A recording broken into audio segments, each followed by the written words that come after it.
அந்த மாதிரி தான் அவங்க கொண்டு வருவாங்க. இல்லை ஒன்று அந்த ஸ்டேட்டில் வந்து வின் பண்ணுவாங்க, இல்லை டிசைடிங் அத்தாரிட்டி அவங்க யார் சீஃப் மினிஸ்டர் அப்படிங்கிறத அவங்க டிசைட் பண்ணக்கூடிய அளவுக்கு வாக்கு வங்கியை கொண்டு வருவாங்க. இதை தான் கொண்டு வருவாங்க. அவங்க கிராஜுவலாக தான் வருவாங்க. ஸோ அதை வந்து மாற்றணும். இனி மக்கள் மத்தியில் இந்த இவிஎம் மிஷினை தடை பண்ணிட்டு இனி வந்துட்டு வாக்குச்சீட்டு முறையில் தேர்தல் நடத்தணும். கோரிய வழக்கில் தேர்தல் ஆணையம் பதிலளிக்க உச்சநீதிமன்றம் உத்தரவிட்டுள்ளது. மின்னணு வாக்குப்பதிவு இயந்திரங்களில் பதிவாகும் வாக்குகளை ஒப்புகைச் சீட்டுடன் கணக்கீடு செய்ய தேர்தல் ஆணையத்திற்கு உத்தரவிடக் கோரி திரு அருண்குமார் அகர்வால் என்ற வழக்கறிஞர் உச்சநீதிமன்றத்தில் பொதுநல மனு தாக்கல் செய்திருந்தார்.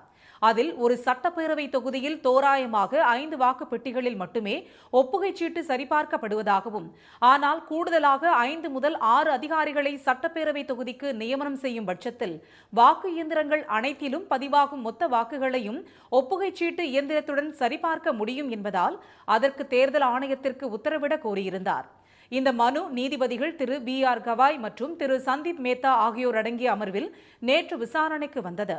அப்போது மனுதாரர் தரப்பில் 5000 கோடி ரூபாய் செலவில் 24 லட்சம் விவிபேட் இயந்திரங்களை தேர்தல் ஆணையம் வாங்கியிருந்தாலும் 20,000 விவிபேட் இயந்திரங்களில் பதிவாகும் வாக்குகளை மட்டுமே தற்போது சரிபார்ப்பதாகவும், கடந்த காலங்களில் இவிஎம் விவிபேட் இடையே முரண்பாடுகள் இருந்ததால் அனைத்து வாக்குகளையும் சரிபார்க்க வேண்டிய கட்டாயம் ஏற்பட்டுள்ளதாக வாதிடப்பட்டது.